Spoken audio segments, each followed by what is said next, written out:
भाई मतियास के शब्दों के लिए, उनके प्रोत्साहन के लिए धन्यवाद, उनकी सेवा, उनकी इस मेहनत के लिए धन्यवाद। और हम सब पाप से भरे हुए मनुष्य हैं, हम सब इस लायक परमेश्वर के सम्मुख आ सके, लेकिन धन्यवाद देते हैं यीशु मसीह के उस लहू के लिए जिसने हमें इस लायक बना दिया। हमारी इतनी औकात नहीं थी, हम ये चीज डिजर्व नहीं करते थे, लेकिन सिर्फ एक चीज है, वो यीशु मसीह का लहू, जिसकी वजह से हमें परमेश्वर के सिंहासन के समीप आने का मौका मिला। और हम पाप से कहीं ना कहीं घिरे हुए थे, पाप में डूबे हुए थे। यीशु मसीह के लहू ने हमें बाहर निकाला, धोया, साफ किया और इस लायक बनाया कि हम परमेश्वर के सामने खड़े हो सकते हैं। इस बात के लिए हम प्रभु का धन्यवाद करते हैं। धन्यवाद प्रभु, आपके नाम की स्तुति करते हैं। धन्यवाद ईश। एक छोटा सा गीत गाएंगे, बाद हम वचन की तरफ जाएंगे।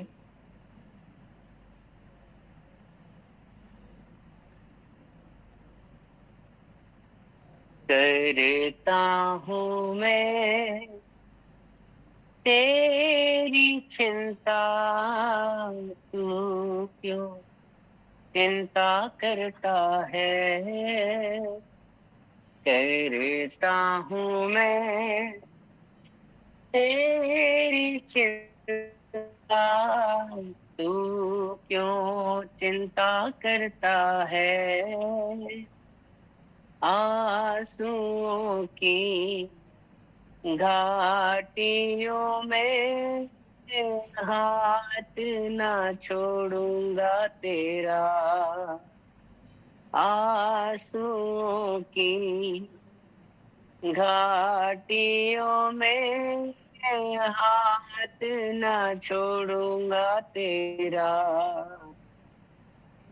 सभी तुझको भूलेंगे तो भी क्या मैं तुझको भूलूंगा। जी हाँ, सब भूल सकते हैं लेकिन परमेश्वर हमें कभी नहीं भूलता। सभी तुझको भूलेंगे तो भी क्या मैं तुझको भूलूंगा। अपने हाथों में तुझे उठाकर, अपने हाथों में तुझे उठाकर चलाऊंगा हर दिन मेरी कृपा में। करता हूँ मैं तेरी चिंता, तू क्यों चिंता करता है। करता हूँ मैं तेरी चिंता, तू क्यों चिंता करता है। आंसुओं की वादियों में साथ ना छोड़ूंगा तेरा। आंसुओं की वादियों में हाथ ना छोड़ूंगा तेरा। धन्यवाद देते हैं सर्वशक्तिमान पिता परमेश्वर यहोवा, हर एक पाप और हर एक गलती के लिए प्रभु, जो हमसे देखने, सुनने, बोलने, करने, कहने और अन्य किसी भी तरह से हुई है प्रभु, हम उसके लिए क्षमा चाहते हैं। यीशु मसीह का लहू इसी वक्त हमारे ऊपर आए प्रभु, और हम सबको शुद्ध करे, पवित्र करे प्रभु। पवित्र आत्मा इसी वक्त प्रभु मेरे ऊपर नियंत्रण ले प्रभु, सुनने वाले हर एक जन के ऊपर नियंत्रण ले। और परमेश्वर पिता, आपका सिंहासन इस वक्त हमारे बीच में प्रभु, इस गूगल मीट के इस प्लेटफॉर्म पर लग जाए परमेश्वर पिता। आपके स्वर्गदूत प्रभु हमें आकर घेरे प्रभु, और आपकी जो रोशनी है स्वर्ग से आती है प्रभु, वो हमारे चेहरों को चमका दे परमेश्वर पिता। सुनने वाले कान दीजिए परमेश्वर पिता, सबको आशीर्वाद शुक्रिया। जी हाँ, एक जो आज मेरे मन में आया, मैं उस विषय पर बात करूंगा। हाँ, as your wish. Antika is there on the table, if you can bring. As a wish, no problem. ठीक है, एक वचन जो आज परमेश्वर ने मन में डाला, वो ये है कि हम कैसे पता चला सकते हैं या कर सकते हैं कि कोई चर्च जो है वो स्पिरिचुअल एक वर्ल्डली चर्च ना। हम कैसे पता कर सकते हैं कि कोई भी जो चर्च है वो एक आत्मा भरी हुई कलीसिया है या एक सांसारिक कलीसिया है, हमें कैसे पता चलेगा?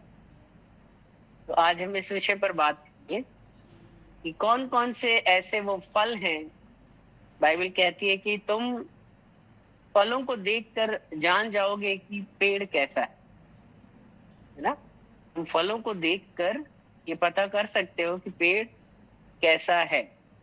तो आप भी बहुत सारी कलीसियाओं को आज अपने चारों तरफ देखते हैं, बहुत सारी मिनिस्ट्रीज को, बहुत सारी सेवाओं को आप अपने चारों तरफ देखते हैं। तो ये कैसे आप पता करेंगे कि भाई ये आत्मा की चलने वाली एक कलीसिया है जिसको प्रभु यीशु मसीह जैसे कहते हैं, मैं इस पत्थर पर अपनी कलीसिया बनाऊंगा और इस पर अधोलोक के फाटक प्रबल नहीं होंगे और मैं खुद इस कलीसिया का जो है सर होऊंगा।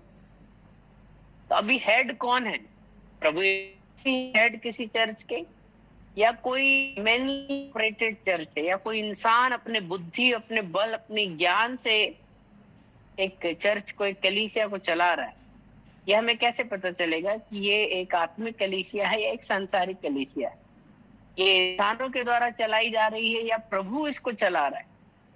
ये आत्मा से भरी है या तमाम अलग अलग तरीके के मोटिव से भरी हुई एक कलीसिया है, एक चर्च है, एक मिनिस्ट्री है? कैसे पता करेंगे? तो कुछ बातें हैं जिनको आप अगर ध्यान में रखें तो आपको ये समझने में मदद मिलेगी। भाई मतियास, मेरी आवाज ठीक है ना? कम तो नहीं है?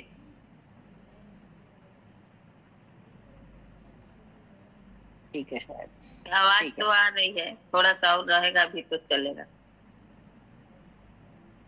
जी जी, सुनाई दे रहा है ना? मतलब सुनाई देने लायक तो है ना? दिखाई दे रहा है।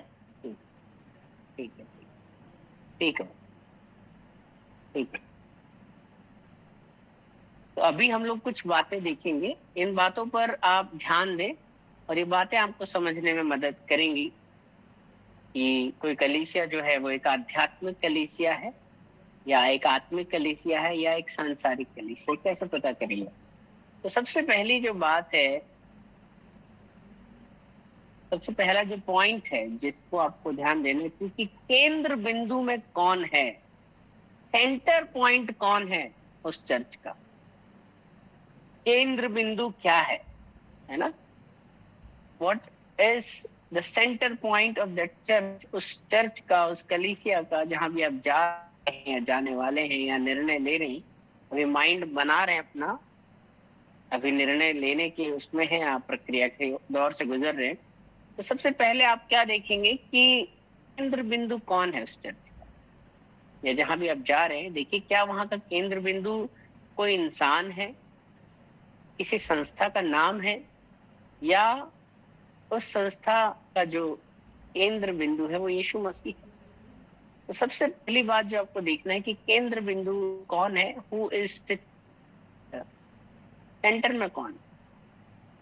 इसके लिए आप दो बातें देख सकते हैं। सबसे पहला जो वचन है वो है पहला कुरिन्थियों की किताब, उसका पहला अध्याय, उसकी 23वीं आयत। पहला कुरिन्थियों की किताब, उसका पहला ही अध्याय है और उसकी 23वीं आयत में क्या लिखा है? तो मसीह का प्रचार करते हैं वो जो क्रूस पर चढ़ाया गया है, कि हम तो मसीह का प्रचार करते हैं, हम मसीह को महिमा देते हैं। इसका एक बार कोई दूसरा संस्करण पढ़ेगा, ये थोड़ा इंटरनेट पर कई बार वर्जन ढंग से नहीं आते। आपके पास जो बाइबल है काली वाली, उसमें से अगर आप पढ़ सकते हैं तो पढ़ दीजिए। पहला कुरिन्थियों की किताब, परंतु हम तो उस क्रूस पर चढ़ाए हुए मसीह का प्रचार करते हैं, जो यहूदियों के लिए ठोकर का कारण और अनजातियों के लिए मूर्खता है। जी हाँ, हम तो उस मसीह का प्रचार करते हैं जो क्रूस पर चढ़ाया गया है। आप देख सकते हैं यहाँ किसी इंसान का नहीं हो रहा है, यहाँ किसी इंसान का महिमा मंडन नहीं हो रहा है, लेकिन जो कलीसिया है, जो आत्मिक कलीसिया है, वहां पर आप कि वहां पर सारा मंडल, सारा जो प्रचार प्रसार है, सारा वो को ध्यान में रखते हुए, उसको केंद्र बिंदु में रखते हुए किया जा रहा है। ठीक है, इसके बाद आप देख सकते हैं जो सांसारिक कलीसियाएं, उनका केंद्र बिंदु कौन होता है? सांसारिक कलीसियाओं का केंद्र बिंदु कौन है? इसका जवाब आपको मिलेगा गलातियों की किताब, उसका पहला अध्याय और उसकी 10वीं आयत में। यहाँ पर ये लिखा है कि वे लोग मनुष्यों को प्रसन्न करने वाले हैं, न कि परमेश्वर को। वे लोग मनुष्यों को प्रसन्न करने वाले हैं, न कि परमेश्वर को। तो आप क्या देख रहे हैं यहाँ पर? जो दुनियावी कलीसियाएं हैं वहां पर क्या हो रहा है? दुनियावी कलीसिया में क्या हो रहा है? यीशु मसीह का नाम कहीं ना कहीं गुम सा हो गया है, लेकिन वहां पर आज व्यक्ति विशेष का नाम जो है वो बहुत ज्यादा जोर पकड़ता जा रहा है। मैंने आपको बताया था एक बार, देहरादून का एक चर्च है, बहुत बड़ा चर्च, वहां पर एक बहुत अच्छी प्रभु की एक अभिषिक्त दासी ये वहां से गुजर रही हैं, तो क्या देखती हैं? यीशु मसीह उस चर्च के बाहर खड़े हैं, देहरादून के one of the biggest churches में आता है, और वहां यीशु मसीह आंखों में आंसू लेकर खड़े हुए। और कहाँ खड़े हैं? जो बड़ा गेट है उसके बाहर खड़े हुए। और यीशु मसीह कह रहे हैं वो प्रभु की दास, तो वो कहती है, वो जो अपने विवरण में कहती है कि प्रभु यीशु मसीह ने जवाब दिया, मेरी बेटी, ये चर्च तो मेरे नाम से चल रहा है, ये चर्च तो मेरे नाम से चल रहा है, ये गीत भी अंदर मेरे गाते हैं, प्रचार भी मेरा करते हैं, लेकिन इन लोगों ने मुझे ना ही अपने चर्च में जगह दी है, ना ही अपने दिल में जगह दी। मैं तो इनके बीच में हूं ही नहीं। आज यही हो रहा है। आज हर जगह जब भी कोई चमत्कार होता है तो लोग क्या बोलते हैं? All glory to Jesus. सारा महिमा मंडन अपना ले लेंगे, अपनी मिनिस्ट्री का नाम ले लेंगे। प्रभु के दास को आदर मिलना चाहिए, बट मैंने हमेशा कहा कि प्रभु के दास को इतना भी आदर नहीं मिलना चाहिए कि प्रभु से आने लग जाए। प्रभु के जो दास हैं दुगने आदर के योग्य है, लेकिन आजकल लोग मसीह को कम आदर दिया जा रहा है, इनको ज्यादा। तो केंद्र बिंदु कौन है? क्या कोई व्यक्ति विशेष है या यीशु मसीह सुपर हीरो है? मेन हीरो कहाँ खड़ा होता है पता है आपको? बीच में। आप लोगों ने कभी बॉलीवुड की पिक्चर तो देखी होंगी, मेन हीरो कहाँ खड़ा होता है बताइए जरा। आप कोई पिक्चर देख रहे हैं, कोई चित्र आ रहा है, तो मेन हीरो हमेशा सेंटर में खड़ा होता है। कभी ऐसा देखा आपने मेन हीरो दूसरे तीसरे चौथे नंबर पे खड़ा हुआ? नहीं, मेन हीरो हमेशा सेंटर में होगा। तो आपको कैसे पता चलेगा कि कोई भी जो कलीसिया है जहां आप जा रहे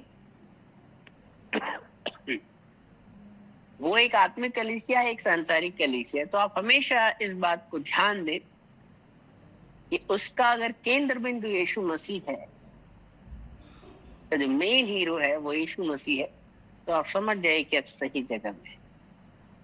हाँ, सही जगह में। लेकिन आपको अगर ऐसा लगता है कि मैं जहां जा रहा हूँ या जाने की सोच रहा हूँ वहां यीशु मसीह से ज्यादा महिमा मंडन किसी व्यक्ति विशेष का या किसी संस्था के नाम का हो रहा है, तो वहां से आपको थोड़ा सतर्क हो जाए। वहां से क्या होना है? आपको सतर्क हो जाना है। समझ जाइए कि ये भाई आत्मिक कलीसिया नहीं है, ये तो कोई सांसारिक कलीसिया है, क्योंकि यहाँ तो यीशु मसीह साइड हीरो है, मेन हीरो तो कोई और है। ठीक है, पहला मैंने आपको आज एक बेस बताया जिससे आप पकड़ सकते हैं, वेट कर सकते हैं।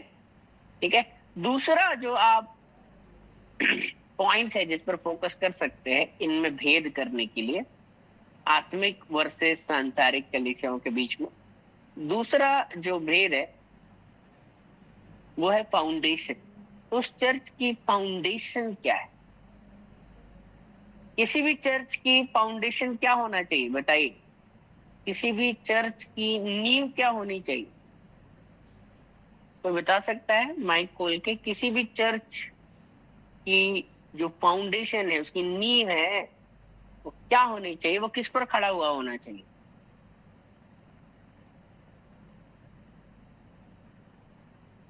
जी बताएं। कोई भी बता सकते हैं, यहाँ कोई नंबर नहीं दे रहा हूं मैं, नंबर काटूंगा भी नहीं, आप गलत भी बोलेंगे या कुछ और बोलेंगे। यीशु मसीह पर। किसी भी, यीशु मसीह पर है ना? और यीशु मसीह कौन है? वचन। वचन बिल्कुल सही है ना। आदि में वचन था, वचन परमेश्वर के साथ था और वचन ही परमेश्वर था।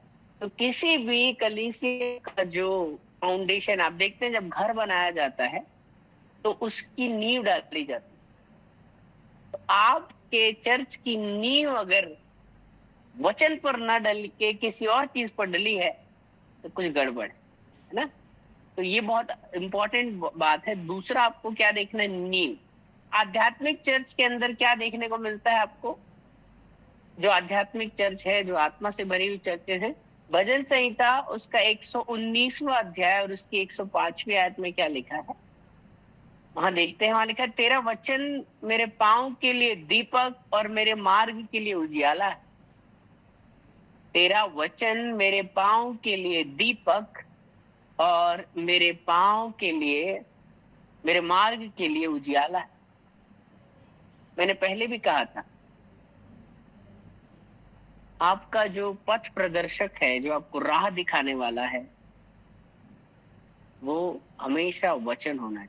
आपका हर एक कदम जो आप फूंक फूंक कर रखेंगे, वो कौन होना चाहिए? उसका बेस क्या होना चाहिए? वचन। वचन आपके लिए एक दीपक के समान है, एक लाइट के समान।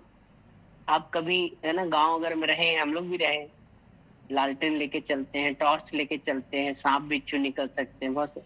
तो क्या होता है, टॉर्च जो है जल रही है तो हमें पता चलता है कि हमारा पांव सही जगह में जा रहा है, गड्ढे में नहीं जा रहा है, सांप बिच्छू के ऊपर नहीं जा रहा है, कांटों पर नहीं जा रहा है, हम सही राह में चल रहे हैं। कैसे पता चलता है? कोई कलीसिया सही डायरेक्शन में मूव कर रही, उसका बेस क्या होना चाहिए? कि बैसाखी क्या होनी चाहिए? वचन। वहीं पर आप देखेंगे जो सांसारिक कलीसियाएं हैं, उनकी नींव किस पर होती है? उनकी नींव का आधार क्या है? मरकुस की किताब उसका 7वां अध्याय उसकी 8वीं आयत में लिखा है।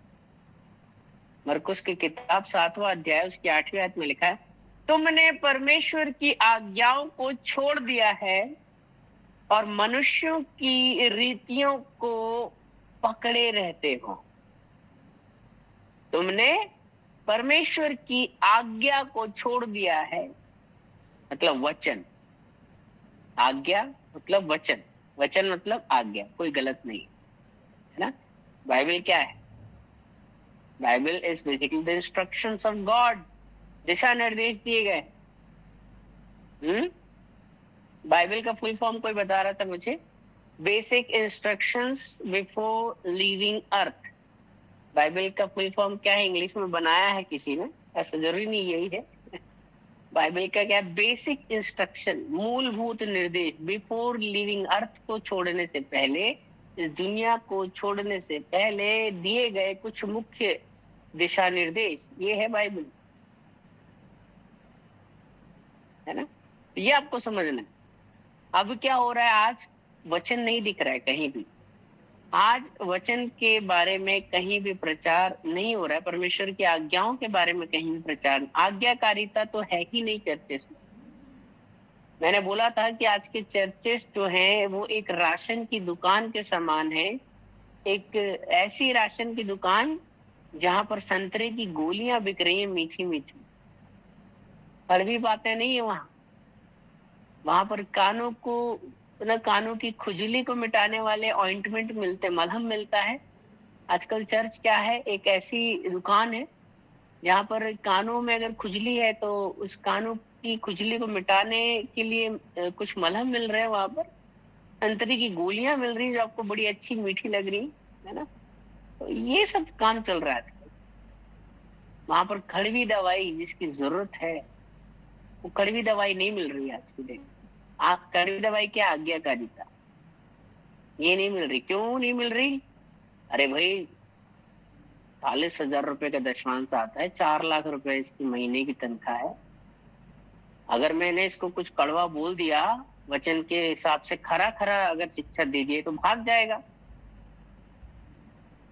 परमेश्वर की आज्ञा को एक काम करते हैं, साइड में रखते हैं, अपने हिसाब से चलाते हैं। चल नहीं नहीं ठीक है भाई, थोड़ा गलत काम करते हैं, कोई बात नहीं, प्रभु दयालु है ना, प्रभु माफ कर देगा, कोई बात, करते रहिए, है ना। बाइबल में लिखा है किसी से ब्याज मत लेना। ये नहीं कहूँ, मतलब बाइबल में एक जगह ये भी लिखा है कि अपना पैसा तू ब्याज में दे दे, लेकिन किसी ऐसे से ब्याज मत लो जो ब्याज दे नहीं सकता। अगर कोई बिजनेस पर तो ठीक है, एक स्तर, अगर आप पाप कर रहे हैं, पाप कर रहे हैं और आपका पास्टर अगर उस पाप पर पर्दा डाल रहा है, पाप पर पर्दा डालने का काम यीशु मसीह का है, पास्टरों का नहीं है। हाँ, मेरी बात से सहमत है? पाप पर पर्दा डालने का काम यीशु मसीह का है, पास्टर का नहीं है। पाप क्षमा करने पास्टर्स को नहीं मिला है, पाप के बारे में तो बताना है। बाइबल में लिखा है अगर तुम पापी नहीं चिता रहे हो तो उसके खून का पलटा तुमसे लिया जाएगा। हमें तो सिद्ध और क्या है, तेजस्वी कलीसिया बनानी है, एक ऐसी दुल्हन जो बेदाग हो, जिसमें झुर्री ना हो। आज क्या है, आज की जो दुल्हन है उसमें तो झुर्रिया ही झुर्रिया है, दाग ही दाग है। मीठी मीठी गोलियां देना बंद करिए। अगर आपको लगता है आप जिस चर्च में जा रहे हैं वहां आपकी हाँ में हाँ मिलाई जा रही है और सिर्फ वही बात करी जा रही जो आपको अच्छी लगे, वचन क्या बोल रहा है इस पर ध्यान नहीं दिया जा, आपको बांध कर रखने की कोशिश करी जा रही है। मैं मार्केटिंग फील्ड से हूँ, पढ़ाता हूँ मार्केटिंग, देश विदेश के बच्चे को पढ़ाता हूँ। मेरे क्लास में 7 बच्चे विदेश के हैं, लाइबेरिया, घाना, जिम्बाब्वे, इधर उधर से बहुत सारे बच्चे आते हैं, भूटान उटान सब आते हैं। अंग्रेज भी हैं, इंडियंस भी है, डॉक्टर भी है कुछ, इनको भी हम पढ़ाते हैं। तो मैं मार्केटिंग पढ़ाता हूँ। मार्केटिंग में क्या होता है, कस्टमर को कैसे रिझाना है और कैसे बांध के रखना है। कंपनी आजकल यही कर रही है। तो कंपनीज में और इन प्रचार प्रसार, अभी पहले क्या होता था, कंपनी क्या देती थी अपने कस्टमर को रिझाने के लिए, क्या करती थी पता है? कंपनी अपने कस्टमर को रिझाने के लिए क्या करती है, क्या देती है, एडवर्टाइजमेंट देती है। आजकल एडवर्टाइजमेंट क्या होता है पता है आपको? आजकल एडवर्टाइजमेंट कैसे करते हैं कलीसिया? आजकल क्या होता है, जो आराधना है ना, वर्शिप, वो 2.5 घंटे की, 2.5 घंटे तक प्रभु के गीत गा रहे हैं, गाना बजाना हो रहा है, अच्छी बात है, आराधना बहुत जरूरी है। लेकिन अभी देखिएगा, मैं जब बोलना चलो 2.5 घंटे आराधना हो रही है, वर्शिप हो रही है,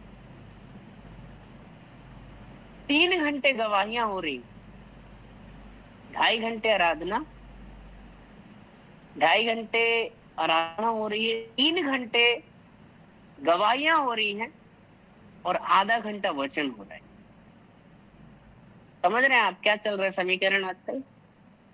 2.5 घंटे वर्शिप चल रही है, 3 घंटे गवाहियां चल रही है, आधा घंटा सिर्फ वचन, वो भी मीठा मीठा वचन। उसमें भी 10 बार अपनी मिनिस्ट्री का नाम आएगा, प्रभु का नाम। अब क्या हो रहा है, किसी को गवाही देने का मन नहीं है। छोटा मोटा मिरेकल हुआ, छोटे मोटे मिरेकल को चिंगम की तरह खींच खींच के बड़ा कैसे करना है। अच्छा और क्या हुआ, और कहाँ कहाँ दर्द हो रहा था आपको? अच्छा सर में हो रहा था तो जरूर गले में भी हो रहा होगा। क्या हुआ, क्या जिस दिन आप अब क्या हो रहा है, गवाहियां जैसी पर में आती हैं उनको तुरंत फेसबुक पे डाल दो, यूट्यूब पे डाल दो, सोशल मीडिया पे डाल दो, मिनिस्ट्री का नाम ऐसे एडवर्टाइजमेंट हो रहा है आज की डेट में। अभी एक पास्टर है, उन्होंने किसी प्रभु के दास को बुलाया जो दुष्ट आत्माओं को निकालते हैं, बोले इनसे उल्टियां करवाइए, लोगों से क्या करवाइए, उल्टियां करवाइए, थोड़ा चीखें चिल्लाएं, दुष्ट आत्मा निकले तो नहीं, नहीं शांति से नहीं निकलनी चाहिए दुष्ट आत्मा। जैसे यीशु मसीह ने एक बार निकाला था ना, तो कई बार तो चिल्ला के निकल जाती थी, कई बार बहुत मरोड़, कई बार चुपचाप नहीं निकलनी चाहिए, हो हल्ला होना चाहिए, है ना, हो हल्ला होना चाहिए, वीडियो रिकॉर्डिंग होनी चाहिए इस बात की। वही तो है हमारा एडवर्टाइजमेंट स्टंट, वही तो एडवर्टाइजमेंट है। कैसे लोग आएंगे कलीसिया में, कैसे नाम बढ़ेगा? तो अभी ये सब जो चल रहा है ना आजकल चर्चेस में, ये प्रभु को पसंद नहीं है, ये प्रभु को पसंद नहीं है। ये मनुष्यों की रीति पर चल रहे हैं। मैंने आपको क्या बोला, तेरा वचन मेरे पांव के लिए दीपक है और मेरे मार्ग के लिए उजियाला है। लेकिन अगला आपने देखा सांसारिक कलीसिया में क्या हो रहा है, इन लोगों ने परमेश्वर की आज्ञाओं को छोड़ दिया है और ये मनुष्यों की रीति पर चलते हैं। गलत बात है, गलत बात।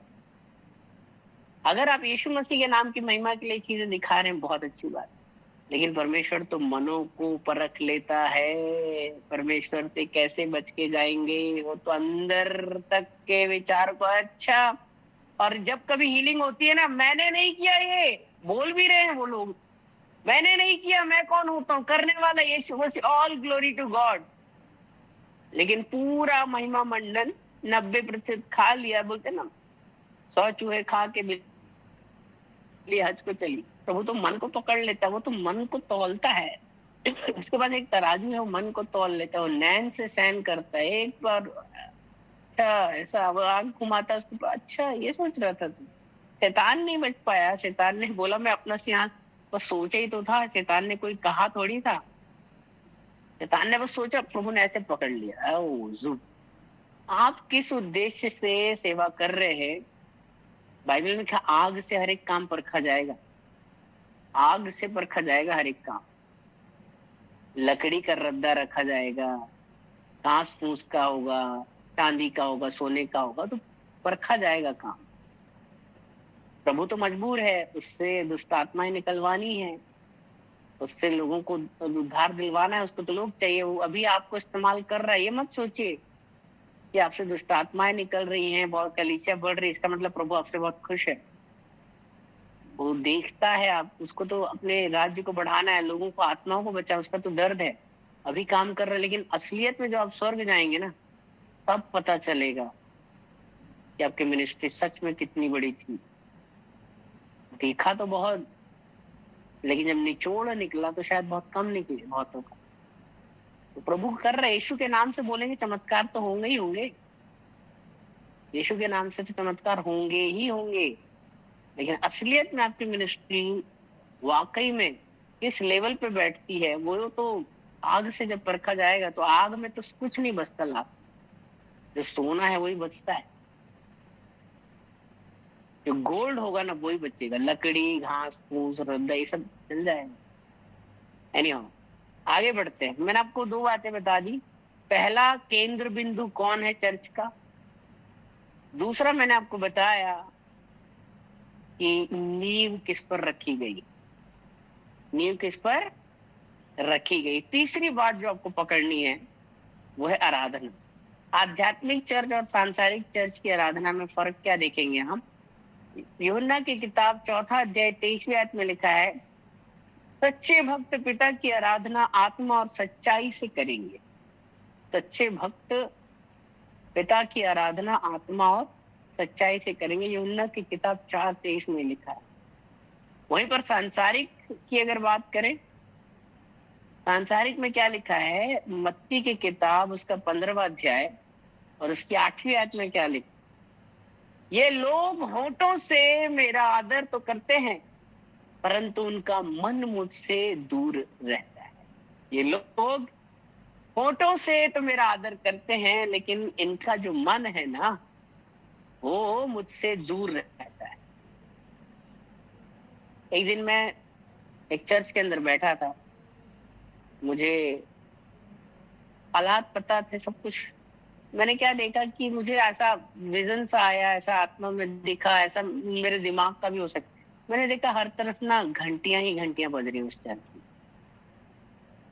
वो चर्च है यीशु मसीह कह रहा, वहां घंटियों की आवाज आ रही है। बाइबल में लिखा है यदि तुम्हारे अंदर प्रेम नहीं है ना, तो तुम ठन ठन आता हुआ पीतल और झांझ, वहां झांझ की आवाज आ रही है। वो मंदिर वाली घंटियां नहीं, झांझ झांझ बस बजे जा रहे बजे। Praise the Lord, praise the Lord, जय मसीह के, हालेलुया, हाले, धन्यवाद यीशु, धन्यवाद यीशु, हालेलुया, धन्यवाद यीशु। प्रेज द लॉर्ड ब्रदर, कैसे हैं? प्रेज द लॉर्ड बहन, कैसी हो? अच्छे, प्रभु की दया से अच्छे सब अपन। प्रेज द लॉर्ड अच्छा, ब्रदर, प्रभु की दया प्रेज से द लॉर्ड। अपन सब अच्छे। बरोबर है, प्रभु की जी दया से अपना भी अच्छे। अपना अच्छे बोल के नहीं तो प्रभु की हमारे ऊपर कृपा है कि हमारा बच्चा कहीं भटक ना जाए। जिस तरह माँ बाप चाहते हमारा बच्चा भटक ना जाए, उसी तरह प्रभु चाहता है। बिल्कुल बिल्कुल ठीक बोल रहे हैं बहन। प्रभु आशीष दे आपको, परमेश्वर अभी और बढ़ाए। आप बिल्कुल मीटिंग के बाद बोल सकते हैं जो भी आपके मन में विचार हैं। आई थिंक जो होस्ट हैं उन्होंने म्यूट किया है, अभी वचन खत्म होने वाला है, उसके बाद आप बोलें जरूर जो बोलना चाहते हैं।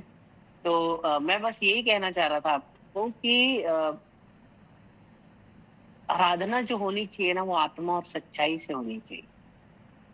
ना ही आत्मा है अंदर, ना ही स्पिरिट फिल्ड लोग हैं, ना ही सच्चाई है अंदर, सिर्फ आडंबर है, मिमिक्री कर रहे हैं। इंसान मिमिक्री को नहीं पकड़ सकता, पर प्रभु के आगे मिमिक्री गिरी नहीं चलती। बोलता है जब तू अपने भाई को माफ नहीं कर सकता, मन में तो बैर रखा हुआ है, जलन है। अच्छा, बड़ी गाड़ी आ गई शर्मा जी की, अच्छा उन्होंने एसयूवी 700 ले ली, अच्छा बहुत सारी चीजें हैं, समझ रहे हैं मेरी बात? जलन नहीं रखना, आत्मा और सच्चाई।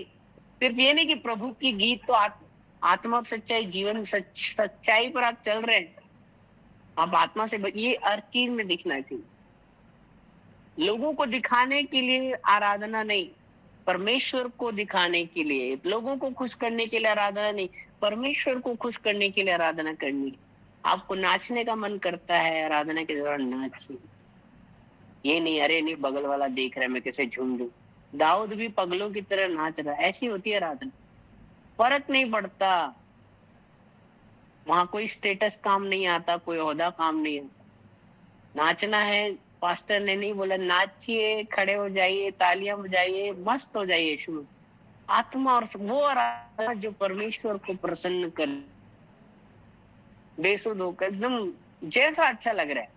कई बार मैंने ये भी देखा कि क्या करते हैं जो आराधक होते हैं ना, जो लोग आराधक वर्शिप लीडर होते हैं, वो पीटी करवाते हैं। अभी सब लोग हाथ उठाएंगे, अभी सब लोग अपनी अपनी जगह से खड़े हो जाएंगे, अभी सब लोग बैठ जाएंगे, अभी सब लोग ये करेंगे, अभी सब लोग। अरे पीटी मास्टर थोड़ी है आप। अरे किसी का मन बैठ के करने को कर रहा है तो बैठ के करने दीजिए ना। कई बार होता है, मैं आत्मा में बोल रहा हूँ, मुझे कई बार बहुत अच्छा लगता है कि बैठ के मैं बहुत तल्लीन होता हूँ, प्रभु के साथ कनेक्ट कर रहा, मेरी आत्मा प्रभु की आत्मा से मिल के बात कर रही होती है। अचानक वर्शिप लीडर कहते हैं अभी हम खड़े होके, आप ये कहना चाहिए अगर आपका मन करता आप खड़े होकर प्रभु की आराधना कर सकते। अगर आपका मन, अच्छी बात है, वर्शिप लीडर अपना काम कर रहा है, बट आत्मा और सच्चाई ना। कई बार मैंने देखा कि भैया घुटनों में ही प्रार्थना करनी चाहिए क्या? मैंने ऐसे ऐसे लोगों को देखा, मैंने कई बार ऐसे लोगों को समझाया। घुटने दर्द हो रहे हैं, डॉक्टर ने नी रिप्लेसमेंट बोला हुआ है, पूरा ध्यान घुटनों पे है, घुटनों का दर्द, इधर झुनझुनी चढ़ गई है, ब्लड सर्कुलेशन रुक गया, इधर पांव पटक रहे, उधर पांव पटक रहे हैं, परेशान है। अरे नहीं घुटनों में प्रार्थना होती तो भाई सोफे पे बैठ के कर लो। दाऊद तो लेटे लेटे भी कर लेता था। दाऊद बोलता था मैं अपने बिछौने में पड़ा पड़ा भी तेरे धन्यवाद करता रहूं। आराधना जब आत्मा और सच्चाई से होती है ना, वहां पर ये जैसे दूसरे धर्मों में देखते हैं ना, घुटनों पे आके एक बार इधर सर मोड़ो, एक बार उधर सर मोड़ो, एक बार इधर, ऐसा ये पौलुस साफ कहता है हम शारीरिक क्रिया और आसनों पर, ये आसनों पर ध्यान नहीं देते, कोई मुद्रा पर ध्यान नहीं देते, है ना। आपको अगर अच्छा लगता है आप घुटनों पे करें, अगर आपका शरीर अलाउ करता है करें, नहीं बोल रहा तो जबरदस्ती आप परमेश्वर को अपने शरीर से खुश करने की कोशिश मत करें, आत्मा से खुश करने की कोशिश करें। और आत्मा जब होती है ना तो वहां दिखावा नहीं, आत्मा और सच्चाई से है ना। हे प्रभु, मैं तो 2 दिन फास्टिंग रखता हूँ, मैं तो इतना दशवांश देता हूँ। वहां पर एक दूसरा है, हे प्रभु मैं तो पापी मनुष्य हूँ, मैं तो इस लायक भी नहीं कि मैं स्वर्ग की ओर अपनी नजरें उठा के तेरी ओर देख सकूं, तेरा नाम ले सकूं। प्रभु बोलते इसकी प्रार्थना एक्सेप्टेबल है। Getting my point? इसकी ये होती है आत्मा और सच्चे। दिखावा मत करिए। तुम गली और चौराहों में खड़े होकर लंबी लंबी प्रार्थनाएं करते हो, बड़े बड़े ताबीज लटकाते हो, अपने वस्त्र की कोरों को लंबा करते हो, सफेद शर्ट पहन के आते हैं लोग संडे को, लेकिन मन तो काला होता है। फिर क्या करेंगे सर? प्रभु को तो उसके बाद बहुत 3D 4D 5D 500D 1000 अरबों डी का चश्मा है, वो पकड़ लेता है। अरे अरे अरे, कई बार आपने बोल रहा हूँ ना, आप डर जाएंगे अपने। अगर इस चेहरे को तो हम मिरर में देखते हैं, अंदर वाला चेहरा कभी देख लिया ना आपने अपना इनर मैन का, तो कहीं आप डर न जाए। क्या आपके अंदर वाला इंसान आपके बाहर वाले इंसान से ज्यादा खूबसूरत है? भले आप काले हो, भले आप काले हो, लेकिन आपका अंदर वाला इंसान हो सकता है बहुत गोरा और बहुत खूबसूरत। प्रभु का वचन कहता है कि यहोवा का देखना मनुष्यों का सा नहीं है। मनुष्य तो बाहरी स्वरूप को देखता है, लेकिन यहोवा तो अंदर के स्वरूप को, मन को देखता है। आत्मा और सच्चाई से आराधना करना, समझ रहे हैं आप? एक बहुत बड़ा विषय है। ठीक है, कुछ और बातें हैं, लगभग 20 बातें हैं। और उपस्थित अभी 15 मिनट है, लेकिन हम देखते हैं जितना हम कर सकते हैं। ठीक है, इसके बाद हम अगली बात पर जाएंगे।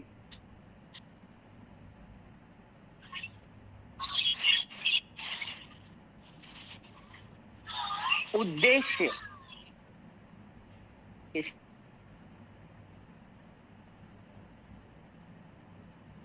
कभी भी कोई संस्था अगर शुरू करी जाती है, कोई भी ऑर्गेनाइजेशन, कोई इंस्टीट्यूशन, कोई भी चर्च अगर शुरू किया जाता है, तो उसका उद्देश्य क्या है? क्यों आप चर्च खोलना चाहते हैं? क्यों आप प्रभु की सेवा में आना चाहते हैं? आपका पर्पस क्या है? उद्देश्य क्या है? आपका गोल, लक्ष्य क्या है? ये चीज बता देगा आपको कि भाई इस इंसान का उद्देश्य आत्माएं बचाना है। इस चर्च का उद्देश्य एक ही है, आत्मा बचनी चाहिए, प्रभु का राज्य बढ़ना। लेकिन वहीं को लगे उद्देश्य, हे प्रभु तेरा राज्य आए, तेरी इच्छा जैसे स्वर्ग में पूरी होती है, तेरा नाम पवित्र माना जाए। वहां हम सब तेरा पिता को दे रहे, लेकिन जो लोग इंसानी होते हैं ना, सांसारिक कलीसिया, वहां क्या होता है? मेरा राज्य आए, मेरी इच्छा जैसे यहाँ पूरी हो, घर में पूरी होती है, वैसे यहाँ भी हो, मेरा बड़ा माना जाए। हम दाई किंगडम के लिए नहीं, माई किंगडम के लिए काम कर रहे हैं। उद्देश्य, तुमने मेरे पिता के घर को डाकुओं की खो बना दिया है, व्यापार का स्थान है। तुम पेट के लिए सेवा करते हो। कोई नहीं है। कई बार बोलते हैं बच्चा कुछ नहीं कर पाया तो पास्टर बनने भेज दो। नहीं, ये सबसे बड़ी मूर्खता है। इस दुनिया की सबसे अगर कोई कठिन जॉब है तो वो पास्टर बन। ये ऐसा है जैसे 440 वोल्ट करंट के ट्रांसफार्मर की सेवा। आपको पता है हारून के पुत्रों का क्या हाल हुआ था? मजाक नहीं है प्रभु की सेवा करना, बहुत से कष्ट उठाने पड़ते हैं। हाँ, लेकिन आपने अगर अपना ईमान बेच दिया है, फिर शायद आपकी सेवा हल्की हो जाए। लेकिन जो वचन के मुताबिक और आत्मा और सच्चाई से पूरी शिद्दत से प्रभु की सेवा करेगा, बेनिहिन कहते हैं अगर आपकी कलीसिया में दिक्कतें नहीं आ रही हैं, इसका मतलब दाल में कुछ काला है। क्योंकि अगर सेवा में दिक्कतें नहीं आ रही हैं, दाल में कुछ काला है। अनहोना है बिना ईश्वर। प्रभु कह के गए, हाँ, तो देखो वहां पत्थर लगेगा जहां फल है। उस पेड़ में पत्थर नहीं लगते जहां फल ही नहीं। जो पेड़ ऐसे ही है, कौन पत्थर मारेगा? शैतान वही पत्थर मारने की कोशिश करता है। तो चिंता ना करें। उद्देश्य क्या है आप देख सकते हैं यहाँ पर क्या लिखा है। लूका की किताब उसका 19वां अध्याय 10वीं आयत में लिखा है, मानव का पुत्र खोए हुओं को ढूंढने और उनका उद्धार करने के लिए आया। जाओ इस संसार के छोर तक जाओ, लोगों को सुसमाचार बांटो और उन्हें पिता पुत्र आत्माएं बचाना आपकी कली मुख्य केंद्र बिंदु होना चाहिए, मुख्य उद्देश्य होना चाहिए। और सांसारिक कलीसिया क्या, पहला तीमुथियुस की किताब 6वां अध्याय की 5वीं आयत में लिखा है, वे जो धर्म के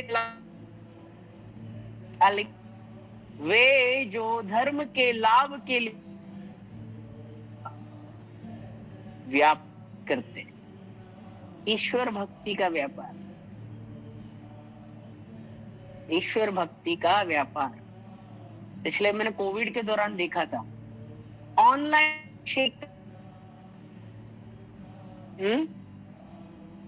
एक अपने आप को प्रभु का दास कहते हैं, एक भाई बोलते हैं आप मुझे दशमांश देना शुरू करिए, आपकी लिखी हो जाएगी, मैं आपके लिए प्रार्थना करूंगा। अरे भाई कौन सी बाइबल पढ़ के आए हैं आप?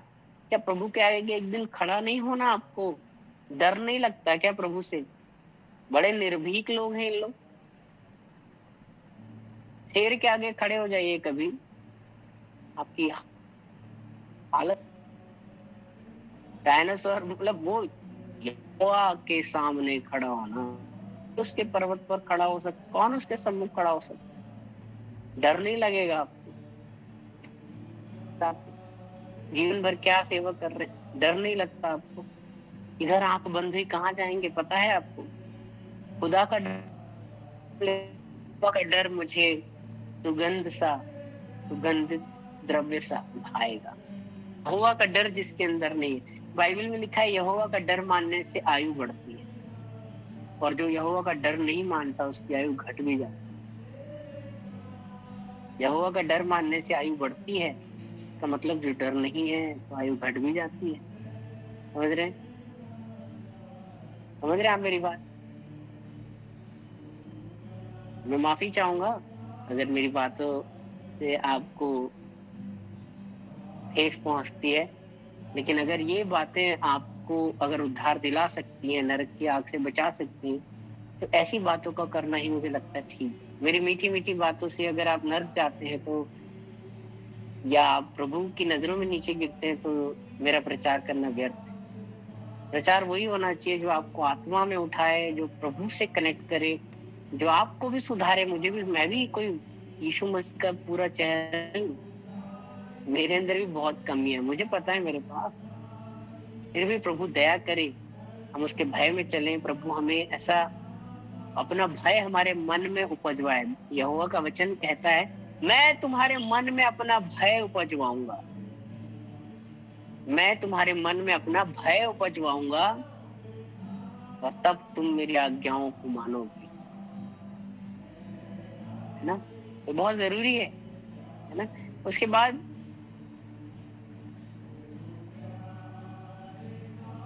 आध्यात्मिक चर्च और सांसारिक चर्च में एक फर्क और भी है, वो है सिखाना। कौन सिखा रहा है?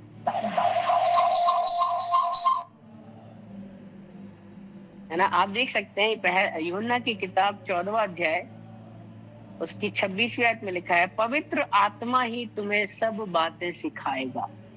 Holi spirit will teach you, will guide you in all your ways। पवित्र आत्मा ही तुम्हें सब बातें सिखाएगा। वहीं पर क्या लिखा है सांसारिक बातों के लिए? दूसरा तीमुथियुस की किताब 4वां अध्याय 3री आयत में लिखा है, लोग ऐसे उपदेशकों को ढूंढेंगे जो उनके मन की बात करें, जो उनके मन की। मोदी जी आते हैं, वो कहते हैं मन की बात, बट व्हाट अबाउट द बात ऑफ होली स्पिरिट? पवित्र आत्मा के मन की बात क्या है? वो वचन मत सुनिए जो आप सुनना चाहते हैं, वो वचन सुनिए जो परमेश्वर सुनाना चाहता है, जो परमेश्वर कहना चाहता है। ये बात आपको समझना है। आज अपनी ही डॉक्ट्रिन चल रही है, अपनी ही शिक्षाएं चल रही हैं। लोग परमेश्वर का प्रकाशन बोलते हैं, कहते हैं कि यहोवा का आत्मा मुझे कह रहा है, यहोवा ये कहता है, thus says the Lord, परमेश्वर ऐसा कह रहा है, परमेश्वर ऐसा कह रहा है, आत्मा मुझे कह रहे, कोई आत्मा नहीं कह रहा, कोई परमेश्वर। तुम अपने मन की बातों को लेबल चिपका रहे हो, परमेश्वर का नाम लगा लगा के बोल रहे हो। ये बात मुझे जो स्वर्ग से पहुंची, पौलुस बोलता है, ये बात तुम्हें स्वर्ग से नहीं पहुंची। कई बातें लोग अपने से ही लगा लगा के कहे जा रहे। कौन सिखा रहा है इनको? ये अलग ही आत्मा के चलाए चल रहे। कौन सिखा रहा है इनको? तुम अपने पिता शैतान से। बाइबल को तोड़ मरोड़ के जो इन बातों, भविष्यवाणियों की बातों में से कुछ घटाएगा और कुछ बढ़ाएगा, उन पर वो दंड की आज्ञाएं लिखी। मेरा समय यहाँ समाप्त होता है। मैं उम्मीद करता हूं कि आप भेद कर पाएंगे। और भी ऐसी कई बातें। नेतृत्व कौन कर रहा है? उस चर्च का लीडर को यीशु मसीह है या इंसान है? कोई माइंड से गाइड किया जा रहा है ना? उसके बाद आप बहुत सी बातें और भी देख सकते हैं। धन दौलत का दृष्टिकोण। बाइबल में लिखा है कि पुराने जमाने में, पुरानी कलीसियाओं में कोई भी गरीब नहीं था, सब कुछ साझे का था। अभी क्या है? तुम मुझे खून दो, मैं तुम्हें आजादी दूंगा। अभी कलीसिया की जो भेड़ें हैं वो पतली होती जा रही, कुपोषित होती जा रही, और जो अगुए हैं वो मोटे होते जा रहे। लेकिन उस समय तो सब कुछ साझे का था। अब क्यों नहीं होता साझे का? क्यों नहीं कलीसिया का कोई व्यक्ति बीमार पड़ता तो कलीसिया के सब लोग मिलकर उसकी मदद करते? क्यों नहीं किसी के घर में बेटी है तो उसकी घर की शादी की जिम्मेदारी सब? क्यों एक गरीब हो रहा है, एक अमीर हो रहा है? क्यों? दृष्टिकोण है ना। कहीं पर आप देखेंगे चर्चेस के अंदर होता है, सबको समान व्यवहार नहीं मिलता। जो लोग रसूखदार लोग हैं उनको प्रार्थना करने को दिया जा रहा है। जिन लोगों की बड़ी मोटी इनकम है, ज्यादा टाइप दे रहे हैं, ज्यादा पावरफुल ओहदे में है, रसूखदार लोग हैं, गरीबों को कोई पूछ नहीं रहा है। अगर आप मिनिस्ट्री में आगे बढ़ने लग गए, अगर आपको 2-4 जगह वचन देने के लिए बुलाने लग गया, जाने लगा है, आपकी सेवा शुरू हो रही है, तो आपको चर्च में फिर साइडलाइन कर दिया जाएगा। अरे नहीं भाई, इससे डर है मुझे, कल को एक सेवा। आपको क्या सीखने का मौका दे रहा है आपका पास्टर? कहीं वो आपसे मतलब उसको ऐसा। कई बार मैंने देखा चर्चेस में होता है कि जैसे आपकी मिनिस्ट्री बढ़ने लगती है, आप अभिषेक में बढ़ने लगते हैं, आपको दरकिनार करने किया जाने लगता है, क्योंकि आप बढ़ रहे हैं वचन में, आप बढ़ रहे हैं अभिषेक में। तो पास्टर को क्या होता है? डर होने लगता है। नहीं यार, इससे तो ज्यादा दुष्ट आत्मा नहीं कर, इसको नहीं प्रार्थना करने दे। तो बहुत सारी चीजें जो बोल रहा हूँ ना, आप समझ रहे हैं, वो हो सकता है आपके साथ भी हो रही। लेकिन एक अच्छा सेवक क्या करेगा? एक अच्छा सेवक क्या करेगा पता है? वो आपको और अपलिफ्ट करेगा, और मौके देगा। चल, मैं प्रभु के राज्य को बढ़ा रहा हूँ, अच्छा हुआ प्रभु तुझे भी बढ़ा रहा है, 2 मिलकर काम करेंगे, एक से भले 2। यहाँ तो बस मैं ही मैं हूँ, नहीं जी, मैं, मेरे ही नाम, मैं ही सब।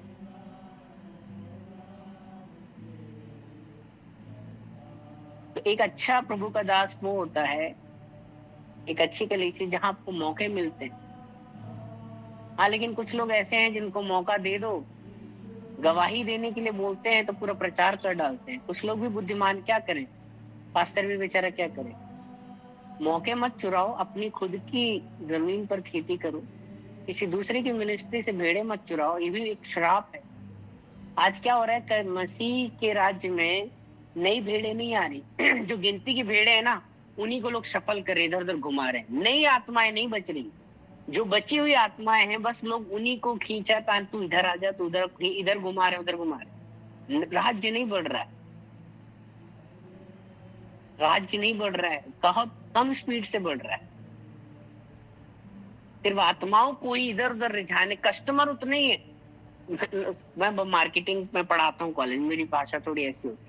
विश्वासी उतने ही है, नई आत्माएं नहीं आ रही, कम आ रही है। जो है बस उन्हीं को खींचा तानी, इधर रिझाने की कोई कुछ कुछ बातें हैं, आप समझ सकते हैं कि ये आत्मा की चलाई हुई चल रही है कलीसिया है, कोई इंसान इसको चलाता है। आप कुछ ये फल हैं जिनसे आप पता लग सकता है। प्रभु आप सबको बहुत आशीष दे। मेरा समय हो चुका है। जय मसीह की। Praise the Lord.